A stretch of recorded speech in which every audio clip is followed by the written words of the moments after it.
Capítulo X. Concepto del plusvalor relativo. Hasta aquí, a la parte de la jornada laboral que no produce más que un equivalente del valor de la fuerza de trabajo pagado por el capital, la hemos considerado como una magnitud constante, y lo es en efecto bajo determinadas condiciones de producción, en determinado estadio del desarrollo económico de la sociedad. El obrero podía trabajar 2, 3, 4, 6 horas, etc., por encima de este tiempo de trabajo necesario. De la magnitud de esta prolongación dependían la tasa del plusvalor y la magnitud de la jornada laboral. De esta suerte, si el tiempo de trabajo necesario era constante, la jornada laboral total era, a la inversa, variable. Supongamos ahora una jornada laboral cuya magnitud y cuya división en trabajo necesario y plus trabajo estén dadas. Digamos, por ejemplo, que la línea C, esto es, A-B-B-B-B-B-B-B-B se representa una jornada laboral de 12 horas, el segmento A 10 horas de trabajo necesario, el segmento S 2 horas de plus trabajo. Ahora bien, como C puede aumentar la producción de plusvalor, esto es, el plus trabajo, sin ninguna prolongación ulterior o independientemente de toda prolongación ulterior de AC. Aunque los límites de la jornada laboral las estén dados, B se parece ser prolongable, pero no extendiéndolo más allá de su punto terminal C, que es a la vez el punto terminal de la jornada laboral AC, sino desplazando su punto inicial B en dirección opuesta, hacia A. Supongamos, 380, que B, en la línea B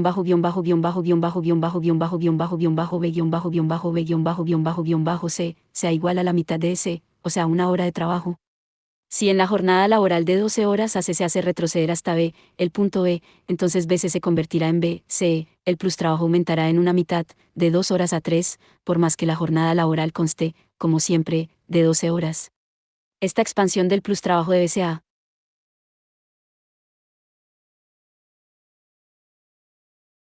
B, C, de 2 a 3 horas, sin embargo, es evidentemente imposible si no se produce al mismo tiempo una contracción del trabajo necesario, de AB a B, de 10 horas a. A la prolongación del plus trabajo correspondería la reducción del trabajo necesario, o, en otras palabras, una parte del tiempo de trabajo que hasta ahora el obrero en realidad empleaba para sí mismo, se convertiría en tiempo de trabajo para el capitalista. Se habría modificado, en vez de la extensión de la jornada laboral, su distribución en trabajo necesario y plus trabajo. Por otra parte, la magnitud del plus trabajo evidentemente está dada si lo están la magnitud de la jornada laboral y el valor de la fuerza de trabajo. El valor de la fuerza de trabajo, o sea, el tiempo de trabajo requerido para su producción, determina el tiempo de trabajo necesario para la reproducción de su valor. Si una hora de trabajo se representa en una cantidad de oro de medio chelín, o sea, 6 peniques, y el valor diario de la fuerza de trabajo asciende a 5 chelines, el obrero tendrá que trabajar diariamente 10 horas para reponer el valor diario de su fuerza de trabajo, que le ha abonado el capital, o sea, para producir un equivalente del valor de los medios de subsistencia que necesita cada día. Con el valor de estos medios de subsistencia está dado el valor de su fuerza de trabajo emoticono cara triste 1, 381, con el valor de su fuerza de trabajo, la magnitud de su tiempo de trabajo necesario. Pero la magnitud del plus trabajo se obtiene sustrayendo de la jornada laboral total el tiempo de trabajo necesario. Si de 12 horas restamos 10, quedan 2, y en las condiciones dadas cuesta concebir cómo se puede prolongar el plus trabajo más allá de 2 horas. Sin duda, el capitalista puede pagarle al obrero tan solo 4 chelines y 6 peniques, en vez de 5 chelines, o aún menos. Para reproducir ese valor de 4 chelines y 6 peniques bastaría con 9 horas de trabajo, y de la jornada laboral de 12 horas corresponderían al plus trabajo 3 horas, en vez de 2. Mientras que el plusvalor mismo aumentaría de 1 chelín a 1 chelín y 6 peniques. Este resultado, sin embargo, solo se alcanzaría merced a la reducción del salario del obrero por debajo del valor de su fuerza de trabajo. Con los 4 chelines y 6 peniques que producen 9 horas, dispone de 1/10 menos de medios de subsistencia que antes, y de este modo solo se opera una reproducción insuficiente de su fuerza de trabajo. Aquí el plus trabajo no se prolongaría sino mediante la violación de sus límites normales, sus dominios no se extenderían sino mediante el despojo confiscatorio en los dominios del tiempo de trabajo necesario. A pesar del importante papel que desempeña este procedimiento en el movimiento real del salario, impide su consideración aquí el supuesto de que las mercancías, y por tanto también la fuerza de trabajo, se compran y venden a su valor pleno. Una vez supuesto esto, la causa de que el tiempo de trabajo necesario para la producción de la fuerza de trabajo o la reproducción de su valor decrezca, no puede ser que el salario del obrero disminuya por debajo del valor de su fuerza de trabajo, sino tan solo que este valor mismo disminuya. Si está dada la extensión De la jornada laboral, la prolongación del plustrabajo debe lograrse reduciendo el tiempo de trabajo necesario, y no, a la inversa, abreviar el tiempo de trabajo necesario mediante la prolongación del plustrabajo. En nuestro ejemplo, el valor de la fuerza de trabajo debe reducirse realmente en 1/10 para que el tiempo de trabajo necesario decrezca en 382, 1/10 de 10 a 9 horas, y por tanto se prolongue el plustrabajo de 2 a 3 horas. Pero esta reducción en 1/10 del valor de la fuerza de trabajo condiciona, por su parte, que la misma masa de medios de subsistencia que antes se producía en 10 horas se produzca ahora en 9. Ello es imposible, sin embargo, si no se opera un aumento en la fuerza productiva del trabajo. Un zapatero, por ejemplo, con determinados medios puede hacer un par de botines en una jornada laboral de 12 horas. Si en el mismo tiempo debe hacer 2 pares de botines, la fuerza productiva de su trabajo habrá de duplicarse, y la misma no puede duplicarse sin una alteración en sus medios de trabajo o en sus métodos de trabajo o en ambos a la vez. Tiene que efectuarse, por ende, una revolución en las condiciones de producción de su trabajo, esto es, en su modo de producción y por tanto en el proceso laboral mismo. Por aumento en la fuerza productiva del trabajo entendemos aquí, en general, una modificación en el proceso de trabajo gracias a la cual se reduzca el tiempo de trabajo socialmente requerido para la producción de una mercancía, o sea que una cantidad menor de trabajo adquiera la capacidad de producir una cantidad mayor de valor de uso. 2. Por consiguiente, mientras que en el caso de la producción de plusvalor bajo la forma considerada hasta aquí habíamos supuesto que el modo de producción estaba dado, ahora, para la producción de plusvalor mediante la transformación de trabajo necesario en plustrabajo, de ningún modo hasta que el capital se apodere del proceso de trabajo en su figura históricamente tradicional o establecida y se limite a prolongar su duración. Para aumentar la fuerza productiva del trabajo, abatir el valor de la fuerza de trabajo. Por medio del aumento de la fuerza productiva del trabajo y abreviar así la parte de la jornada laboral necesaria para la reproducción de dicho valor, el capital tiene que revolucionar las condiciones, 383, técnicas y sociales del proceso de trabajo, y por tanto el modo de producción mismo. Denomino plusvalor absoluto al producido mediante la prolongación de la jornada laboral, por el contrario, al que surge de la reducción del tiempo de trabajo necesario y del consiguiente cambio en la proporción de magnitud que media entre ambas partes componentes de la jornada laboral, lo denomino plusvalor relativo. Para abatir el valor de la fuerza de trabajo, el acrecentamiento de la fuerza productiva tiene que hacer presa en los ramos industriales cuyos productos determinan el valor de la fuerza de trabajo, y que por tanto pertenecen al ámbito de los medios de subsistencia habituales o pueden sustituirlos. Pero el valor de una mercancía no se determina solamente por la cantidad de trabajo que le confiere su forma definitiva, sino también por la masa de trabajo contenida en sus medios de producción. El valor de unos botines, por ejemplo, no está dado solo por el trabajo del zapatero, sino también por el valor del cuero, de la pez, del hilo, etc. El incremento de la fuerza productiva y el consiguiente abaratamiento de las mercancías en aquellas industrias que suministran los elementos materiales del capital constante, los medios de trabajo y el material de trabajo para la producción de los medios de subsistencia imprescindibles, abaten asimismo, pues, el valor de la fuerza de trabajo. Por el contrario, en los ramos de la producción que no suministran medios de subsistencia necesarios ni medios de producción para elaborarlos, la fuerza productiva acrecentada no afecta el valor de la fuerza de trabajo. Naturalmente, la mercancía abaratada solo hace bajar el valor de la fuerza de trabajo pro tanto, esto es, solo en la proporción en que entra en la reproducción de la fuerza de trabajo. Las camisas, por ejemplo, son un medio de subsistencia necesario, pero solo uno de tantos. Su abaratamiento únicamente reduce el gasto que el obrero hace en camisas. La suma total de los medios de subsistencia necesarios consta, sin embargo, de diversas mercancías, cada una producto de una industria particular, y el valor de cada una de esas mercancías constituye siempre una parte alícuota del valor de la fuerza de trabajo. Este valor decrece con el tiempo de trabajo necesario para su reproducción, y la reducción total de este tiempo equivale, 384, a la suma de las reducciones en todos esos ramos particulares de la producción. Aquí operamos con ese resultado general como si fuese el resultado directo y el objetivo directo en todo caso singular. Si un capitalista, por ejemplo, abarata las camisas gracias al aumento en la fuerza productiva del trabajo, en modo alguno es necesario que persiga el objetivo de abatir por tanto el valor de la fuerza de trabajo y por ende el tiempo de trabajo necesario, pero solo en la medida en que coadyuve en último término a este resultado, contribuirá a que se eleve la tasa general del plusvalor. 3. 147. Es necesario distinguir entre las tendencias generales y necesarias del capital y las formas en que las mismas se manifiestan. No hemos de considerar ahora el modo y manera en que las leyes inmanentes de la producción capitalista se manifiestan en el movimiento externo de los capitales, cómo se imponen en cuanto leyes coercitivas de la competencia y cómo, por tanto, aparecen en cuanto motivos impulsores en la conciencia del capitalista individual, pero desde ahora es claro lo siguiente: el análisis científico de la competencia solo es posible cuando se ha comprendido la naturaleza intrínseca del capital, así como el movimiento aparente de los cuerpos celestes solo es comprensible a quien conoce su movimiento real, pero no perceptible por los sentidos. No obstante, fundándonos en los resultados ya alcanzados, debemos hacer notar lo siguiente para que se comprenda la producción del plusvalor relativo. Si una hora de trabajo se representa en una cantidad de oro de 6 peniques o medio chelín, una jornada laboral de 12 horas producirá un valor de 6 chelines. Supongamos que con la fuerza productiva dada del trabajo se terminarán 12 piezas de mercancías en esas 12 horas de trabajo.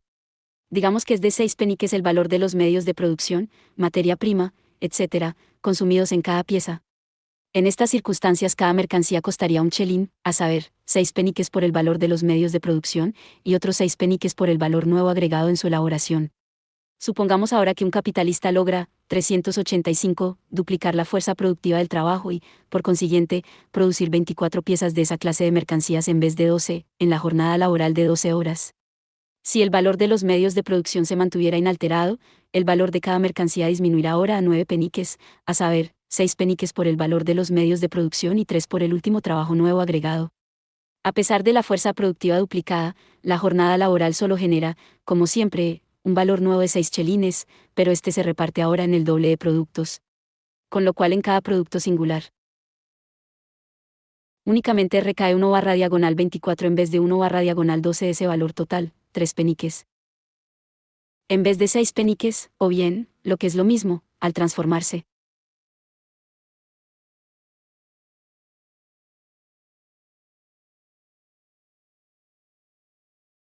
en producto los medios de producción, solo se agrega a estos, por cada pieza, media hora en vez de una hora de trabajo entera, como ocurría antes. El valor individual de esta mercancía se halla ahora por debajo de su valor social, esto es, cuesta menos tiempo de trabajo que la gran masa del mismo artículo producida en las condiciones sociales medias. La pieza cuesta un chelín, término medio, o representa 2 horas de trabajo social. Al transformarse el modo de producción, cuesta solo 9 peniques o no contiene más que 1,5 horas de trabajo. El valor real de una mercancía, sin embargo, no es su valor individual, sino su valor social, esto es, no se mide por el tiempo de trabajo que insume efectivamente al productor en cada caso individual, sino por el tiempo de trabajo requerido socialmente para su producción. Por tanto, si el capitalista que emplea el nuevo método vende su mercancía a su valor social de 1 chelín, la vende 3 peniques por encima de su valor individual y realiza así un plusvalor extra de 3 peniques. Pero, por otra parte, la jornada laboral de 12 horas se representa ahora en 24 piezas de la mercancía, en vez de las 12 de antes. Por consiguiente, para vender el producto de una jornada laboral necesitará una demanda duplicada, o sea, un mercado doblemente grande. Si las otras condiciones se mantienen incambiadas, sus mercancías solo conquistarán un mercado más amplio si reducen sus precios. Aquel capitalista las venderá por encima de su valor individual, pues, pero por debajo de su valor social, digamos que a 10 peniques la pieza. De esa manera, de cada pieza extraerá todavía un plusvalor extra de un penique.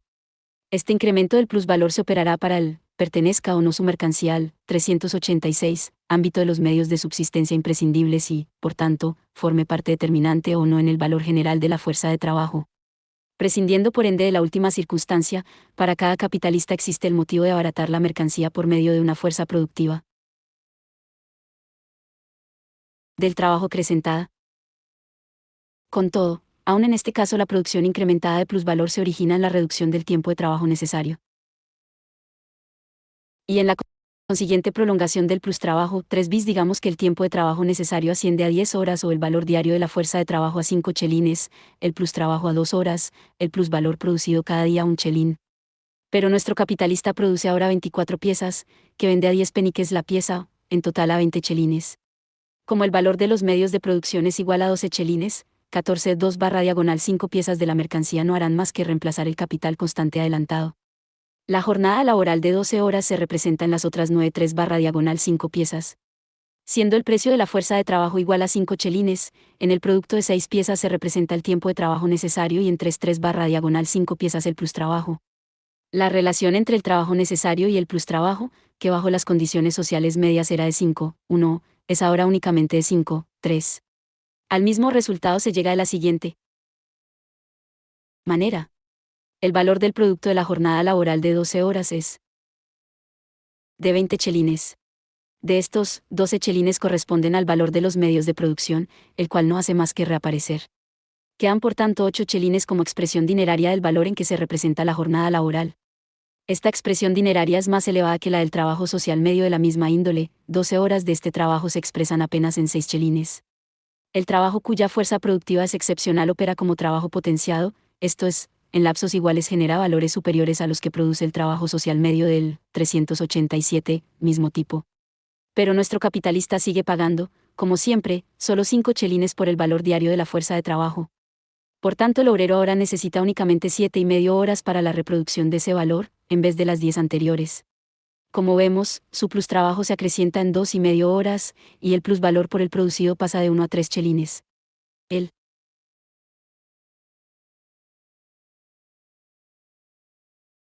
capitalista que emplea el modo de producción perfeccionado, pues, anexa al plustrabajo una parte mayor de la jornada laboral que los demás capitalistas en la misma industria. Hace individualmente lo que el capital hace en gran escala en la producción del plusvalor relativo. Pero por otra parte, aquel plusvalor extraordinario desaparece no bien se generaliza el nuevo modo de producción y se extingue, con ello, la diferencia entre el valor individual de la mercancía producida a más bajo costo y su valor social. La misma ley de la determinación del valor por el tiempo de trabajo, que para el capitalista que emplea el método nuevo se manifiesta en que tiene que vender su mercancía por debajo de su valor social, impele a sus rivales, actuando como ley coactiva de la competencia, a introducir el nuevo modo de producción. 4. En último término, todo el proceso solo afecta a la tasa general del plusvalor, por consiguiente, cuando el incremento de la fuerza productiva del trabajo ha hecho presa en ramos de la producción, vale decir, abaratado mercancías, que entran en la esfera de los medios de subsistencia imprescindibles y constituyen, pues, elementos del valor de la fuerza de trabajo. El valor de las mercancías está en razón inversa a la fuerza productiva del trabajo. Igualmente, lo está, porque se haya determinado por valores de las mercancías, el valor de la fuerza de trabajo. Por el contrario, el plusvalor relativo está en razón directa a la fuerza productiva del trabajo. Aumenta cuando aumenta la fuerza productiva, y baja cuando está baja.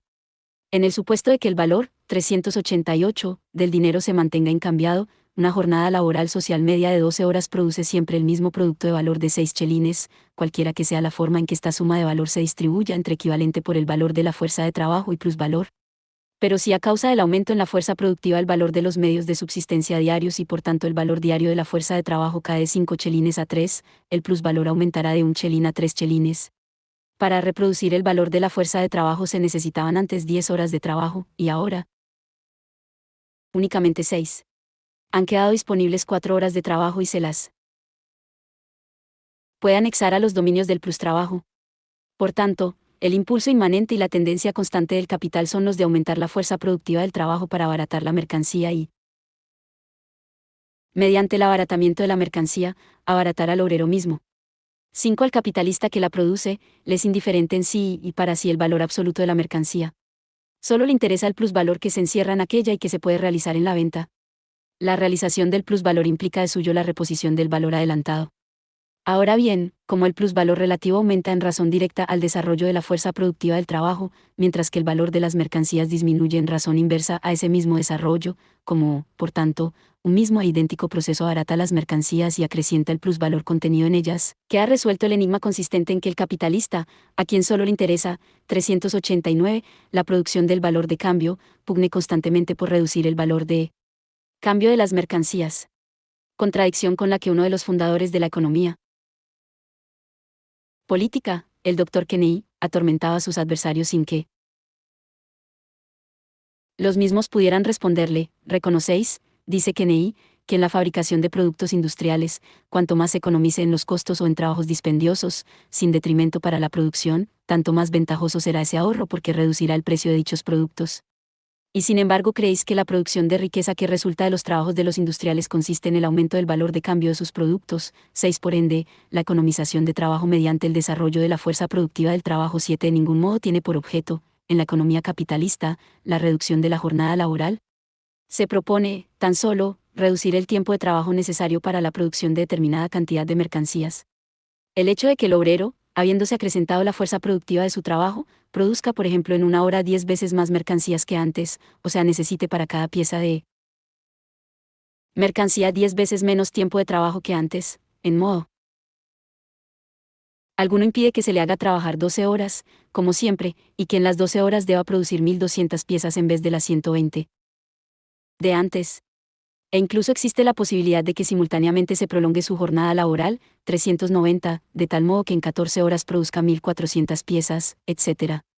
Por eso en Economistas de la Calaña de un Cuyok, Ure, Señor y Tutti Quanti, todos los demás, leemos en una página que el obrero debe agradecer al capital porque éste desarrolla las fuerzas productivas y reduce así el tiempo de trabajo necesario, y en la página siguiente que le debe mostrar su gratitud trabajando en lo sucesivo 15 horas en vez de 10. En el marco de la producción capitalista, el desarrollo de la fuerza productiva del trabajo tiene por objeto abreviar la parte de la jornada laboral en la cual el obrero tiene que trabajar para sí mismo, y precisamente por eso prolongar la otra parte de la jornada laboral, en la que aquel tiene que trabajar de balde para el capitalista. ¿Hasta qué punto también se puede alcanzar este resultado sin abaratarlas mercancías? Es cosa que se pondrá de manifiesto al examinarlos. Procedimientos particulares de producción del plusvalor relativo, examen al que pasamos ahora.